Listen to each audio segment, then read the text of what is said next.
Богослужбата на Великден од Бигорскиот манастир во саботата навечер беше пренесувана во живо, онлайн и преку телевизиски преноси. По коментарите и критиките во јавноста дека на богослужбата биле присутни голем број верници и не биле почитувани препораките за заштита од коронавирусот, од манастирот излегоа со реакција и објаснување, во кое се вели дека сите што биле присутни на литургијата се дел од едно семејство. Монашката заедница од 4 манастири – Бигорски, Рајчица, Пречиста и Кнежино – ја сочинуваат над 50 монаси, монахињи, искушеници, искушенички и верници волонтери, кои се дел од едно семејство во Господа.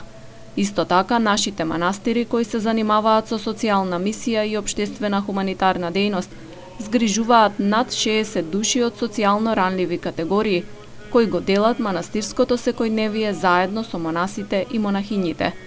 Дополнително, во нашите манастири со години константно престојуваат околу 15 градежни работници, кои исто така се дел од нашите заедници, наведуваат од Бигорскиот манастир. Оттаму ги поканија оние кои имаат сомнеш да ги посетат нивните манастири надвор од полицискиот час и да ја запознаат социјалната мисија што ја вршат. Да видат дека тие се прибежиште на многумина кои се отфрлени од семејствата и општеството, но и на оние кои својот духовен мир го наоѓаат тука и подолг период престојуваат во нашите светилишта, додаваат од манастирот, кој инаку годинава слави 1000 години од основањето.